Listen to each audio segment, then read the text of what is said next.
excited to announce a new segment for our Friday lunches. Sometimes it's going to be helpful, sometimes it's going to be humorous, but all the time it's going to be highly informed because we've asked one of our office experts to conduct a session we call Adulting at Work. So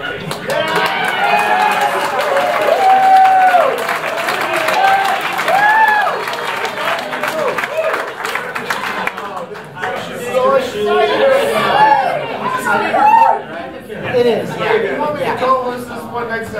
I will. JB just decided to make it a series. I just had something that I asked if I could share today. There's a series in there. So, like, participate with me and be honest. How many of you were in a meeting this week here at the office? Okay, that's about roughly 100%. How many of you, among the 100% who raised your hand, were in a meeting that you felt like could have maybe been, I don't know, a little better or more effective? Okay. I was also in one of those, and so what we're going to talk about for the next 3 to 4 minutes is we're going to talk about that meeting. Okay. First question we can ask is, do we need that meeting? How many of you have been in a meeting that you probably didn't need to be a meeting? Yep, okay. I'll stop it. I won't make you raise your hand throughout the whole thing. So if this could be communicated as an email or in a Slack message or in a Google Doc, if it's simply the straight exchange of information, it probably does not qualify as a meeting. Instead, if there's information to be synthesized or an idea to be advanced or a shared understanding to be worked toward, if there's a creative element, then it probably does call for a meeting. So before you invite people to a meeting, or maybe even before you attend, think about, do we even need that meeting? Now, what does that meeting need if we need that meeting? Above all, above anything else, it needs a stated goal. Why do we have this meeting? And so once you answer that question, it's going to dictate, is this better as a Slack message to 6 people, or is this better as a meeting? In addition, it needs a shared agenda, and this doesn't have to be a minute-by-minute, point-by-point dial-in. We need a clear purpose for why the meeting is going to exist, and what we're going to try to get done in an approximately what order. Again, this doesn't have to be rigorous or super intense or detailed, but you should know, and so should everyone else that's coming, what the meeting's for and where it's going. Now, the meeting needs an agenda, but does the meeting need you?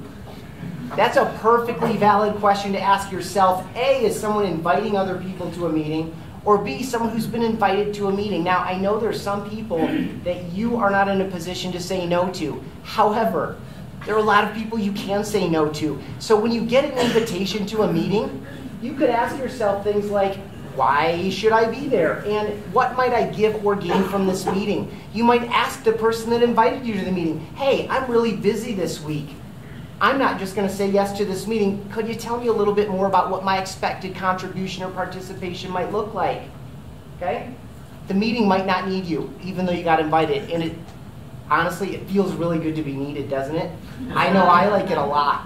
But that doesn't mean that I need to be in that meeting. Don't hold up that meeting. I know this has happened to everyone in this room before in a meeting. You're in a meeting with 6 or 7 or 8 people. And 2 people in particular start dominating the conversation for minutes on end. Don't hold up that meeting. Take it offline. Some meetings have meetings that happen as a consequence, as a follow-up to that meeting. It doesn't have to happen there. So if this is between you and me and the thing we're working on and all these other people, meetings are expensive, by the way. I blew by this in the opening. If you get like 8 people getting paid 50 grand in a room, that meeting for an hour costs hundreds of dollars. It's not only a massive waste of money sometimes, having the wrong people in the room, or having meetings or having meetings that are a little bit aimless. There's also the extra wasted times, the pre-meeting and the post-meeting chatter, and kind of the emotional damage of being through a bad meeting. So when you feel a couple people dominating the meeting on a specific topic that is not relevant to the other people in the room, ask them to move it offline, or if you're one of them, go ahead and say, hey, you know what, we'll follow up on this later. I can run that meeting. How many of you are in a recurring meeting that happens at the same time every week?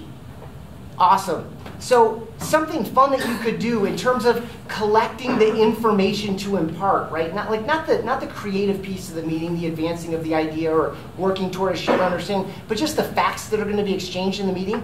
Collect those in advance for the purpose of an agenda and rotate who's responsible for that. It's a really cool skill for everyone in this room to be able to run an effective meeting, and the best way to do it is to be challenged to do it. And so if you're someone who's heading up a regularly occurring meeting, consider, as you start thinking about having a stated goal and a loose agenda at least, think about assigning that responsibility to other people. It makes it a little bit more fun, makes it a little bit more dynamic, and again, it's a good skill that we can all build here in the workplace.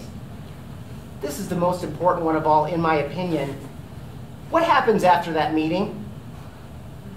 Do we just go back to our desk and like, the meeting happened?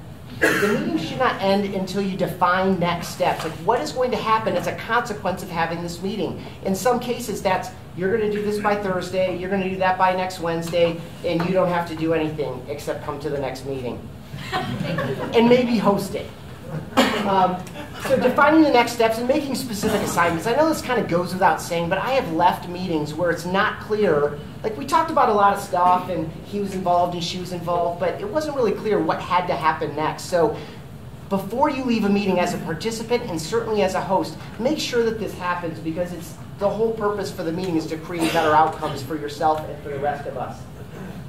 Final, pro tips for adulting in that meeting. Write it down. This is a great way to stay engaged in the meeting. Simply taking notes by hand, you're going to retain a lot more information, especially conceptual information, according to science, when you write it down instead of typing it out. In addition, simply the practice of following along in the meeting and finding the salient points and writing them down keeps you engaged in the meeting and makes you a more valuable member of the meeting and of the team. Step out.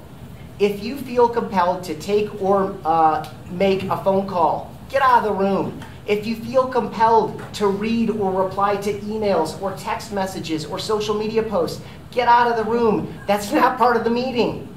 Unless, of course, it's part of the agenda, in which case it is part of the meeting. But odds are, these are activities that detract from other people's attention in the meeting, and it's disrespectful in general.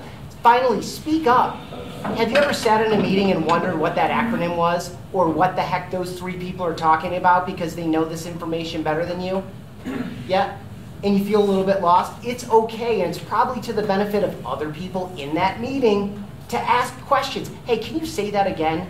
Hey, can you explain what that means? I'm not clear. Does that mean this and this? Go ahead and ask questions, because if you don't speak up, you're not going to know what was going on there. In addition, your question is going to be probably a question that someone else in the meeting might also be a little bit too shy to ask. So speaking up in the meeting is the adult thing to do. In conclusion, enjoy that meeting.